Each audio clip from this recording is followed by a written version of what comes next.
O Catecismo em minha vida. Meditação dos textos do Catecismo da Igreja Católica a partir da página do Vaticano.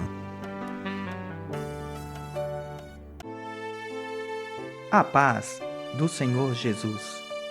A profissão da fé. Este é o primeiro vídeo do artigo 3 do capítulo 2 da segunda seção, Os símbolos da fé. O artigo 3 é dividido em 3 parágrafos. Este é o primeiro vídeo do parágrafo 1. O Filho de Deus se fez homem. Vinde, Espírito Santo, e aumenta em nós a fé. Porque é que o Verbo se encarnou. Com o credo niceno-constantinopolitano, respondemos confessando: por nós, homens, e para nossa salvação, desceu dos céus e se encarnou pelo Espírito Santo no seio da Virgem Maria e se fez homem. O Verbo se fez carne para nos salvar, reconciliando-nos com Deus. Foi Deus que nos amou e enviou o seu Filho como vítima de expiação pelos nossos pecados. O Pai enviou o Filho como Salvador do mundo, e ele veio para tirar os pecados. Enferma, a nossa natureza precisava de ser curada. Decaída, precisava de ser elevada. Morta, precisava de ser ressuscitada. Tínhamos perdido a posse do bem. Era preciso que nos fosse restituído. Encerrados nas trevas, precisávamos de quem nos trouxesse a luz. Cativos, esperávamos um Salvador. Prisioneiros, esperávamos um auxílio. Escravos, precisávamos de um libertador. Seriam razões sem importância? Não seriam suficientes para comover a Deus a ponto de o fazer descer até a nossa natureza humana para a visitar, já que a humanidade se encontrava em estado tão miserável e infeliz? O Verbo se fez carne para que, assim, conhecêssemos o amor de Deus. Assim se manifestou o amor de Deus para conosco. Deus enviou ao mundo o seu Filho unigênito para que vivamos por ele. Porque Deus amou tanto o mundo que entregou o seu Filho unigênito para que todo o homem que acredita nele não pereça, mas tenha a vida eterna. O Verbo se fez carne para ser o nosso modelo de santidade. Tomai sobre vós o meu jugo e aprendei de mim. Eu sou o caminho, a verdade e a vida. Ninguém vai ao Pai senão por mim. E o Pai, na montanha da transfiguração, ordena: escutai-o. De fato, ele é o modelo das bem-aventuranças e a norma da lei nova. Amai-vos uns aos outros, como eu vos amei. Este amor implica a oferta efetiva de nós mesmos no seu seguimento. O Verbo se fez carne para nos tornar participantes da natureza divina. Pois foi por essa razão que o Verbo se fez homem, e o Filho de Deus se fez filho do homem. Foi para que o homem, entrando em comunhão com o Verbo e recebendo assim a adoção divina, se tornasse filho de Deus. Porque o Filho de Deus se fez homem para nos fazer deuses. O Filho unigênito de Deus querendo que fôssemos participantes da sua divindade, assumiu a nossa natureza para que, feito homem, fizesse os homens deuses. A encarnação. Retomando a expressão de São João, o Verbo se fez carne, a Igreja chama encarnação ao fato do Filho de Deus ter assumido uma natureza humana para nela levar a efeito a nossa salvação. Num hino que nos foi conservado por São Paulo, a Igreja canta este mistério. Tende em vós os mesmos sentimentos que havia em Cristo Jesus. Ele, que era de condição divina, não se valeu da sua igualdade com Deus, mas aniquilou-se a si próprio, assumindo a condição de servo. Tornou-se semelhante aos homens. Aparecendo como homem, humilhou-se ainda mais, obedecendo até a morte e morte de cruz. A Epístola aos Hebreus fala do mesmo mistério. É por isso que, ao entrar neste mundo, Cristo diz: não quiseste sacrifícios e oferendas, mas formaste-me um corpo. Holocaustos e imolações pelo pecado não te foram agradáveis. Então eu disse: eis-me aqui, para fazer a tua vontade. Hebreus 10, de 5 a 7, citando o Salmo 40, de 7 a 9, segundo a tradução dos 70 judeus. A fé na verdadeira encarnação do Filho de Deus é o sinal distintivo da fé cristã. Nisto, haveis de reconhecer o Espírito de Deus. Todo o Espírito que confessa a Jesus Cristo encarnado é de Deus. E esta é a alegre convicção da Igreja desde o seu princípio, ao cantar o grande mistério da piedade. Ele manifestou-se na carne.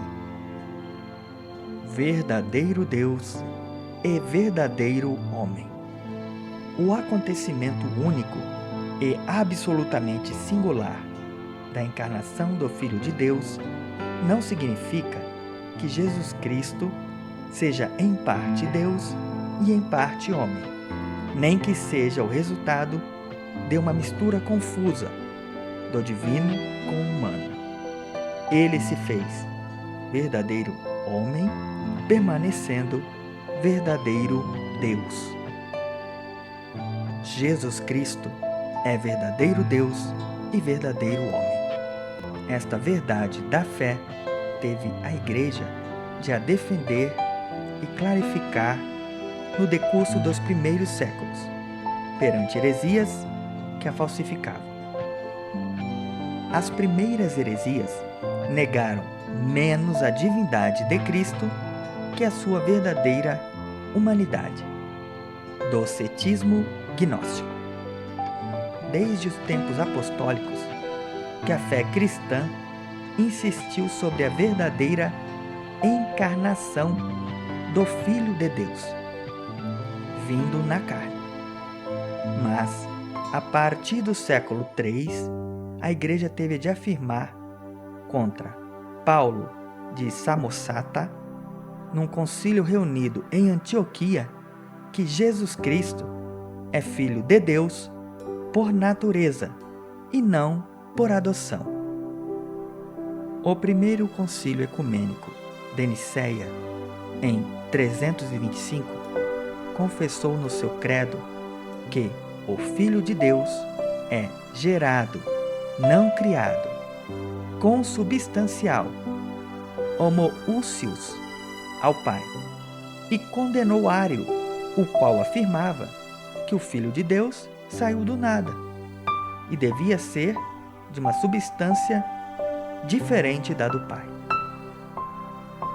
A heresia nestoriana via em Cristo uma pessoa humana unida à pessoa divina do Filho de Deus. Perante esta heresia, São Cirilo de Alexandria e o Terceiro Concílio Ecumênico, reunido em Éfeso em 431, confessaram que o Verbo, unindo na sua pessoa uma carne animada por uma alma racional, se fez homem. A humanidade de Cristo não tem outro sujeito senão a pessoa divina do Filho de Deus, que a assumiu e a fez sua desde que foi concebida. Por isso, o Concílio de Éfeso proclamou em 431 que Maria se tornou, com toda a verdade, Mãe de Deus, por ter concebido humanamente o Filho de Deus em seu seio. Mãe de Deus, não porque o Verbo de Deus dela tenha recebido a natureza divina, mas porque dela recebeu o corpo sagrado, dotado de uma alma racional, unido ao qual, na sua pessoa, se diz que o Verbo nasceu segundo a carne. Os monofisistas afirmavam que a natureza humana tinha deixado de existir como tal em Cristo, sendo assumida pela sua pessoa divina de Filho de Deus. Confrontando-se com esta heresia, o Quarto Concílio Ecumênico, em Calcedônia, no ano de 451, confessou: na linha dos Santos Padres, ensinamos unanimemente que se confesse um só e mesmo Filho, nosso Senhor Jesus Cristo, igualmente perfeito na divindade e perfeito na humanidade, sendo o mesmo verdadeiramente Deus e verdadeiramente homem, composto de uma alma racional e de um corpo consubstancial ao Pai pela sua divindade, consubstancial a nós pela sua humanidade, semelhante a nós em tudo, menos no pecado, gerado do Pai antes de todos os séculos, segundo a divindade, e nesses últimos dias, para nós e pela nossa salvação, nascido da Virgem Maria, Mãe de Deus, segundo a humanidade. Um só e mesmo Cristo, Senhor, Filho único, que devemos reconhecer em duas naturezas, sem confusão, sem mudança, sem divisão, sem separação. A diferença das naturezas não é abolida pela sua união. Antes, as propriedades de cada uma são salvaguardadas e reunidas numa só pessoa e numa só hipostase. Depois do Concílio de Calcedônia, alguns fizeram da natureza humana de Cristo uma espécie de sujeito pessoal.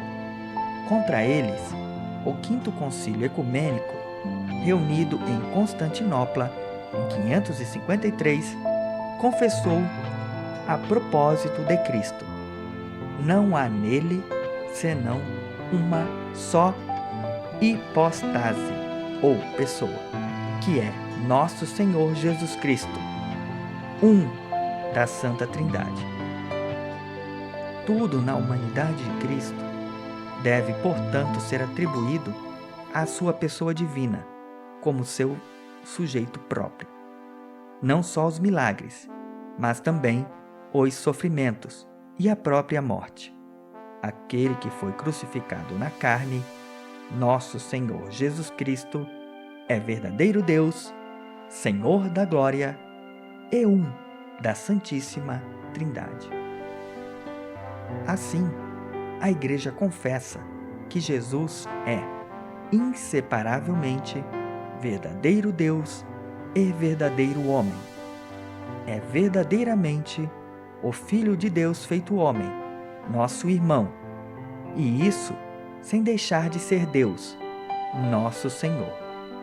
Continuou a ser o que era e assumiu o que não era, como canta a liturgia romana e a liturgia de São João Crisóstomo proclama e canta: Ó Filho único e Verbo de Deus, sendo imortal, vós vos dignastes para nossa salvação encarnar no seio da Santa Mãe de Deus e sempre Virgem Maria, e sem mudança vos fizestes homem e fostes crucificado. Ó Cristo, Deus, que por vossa morte esmagastes a morte, que sois um da Santíssima Trindade, glorificado com o Pai e o Espírito Santo, salvai-nos. Até o próximo vídeo. Deus abençoe você.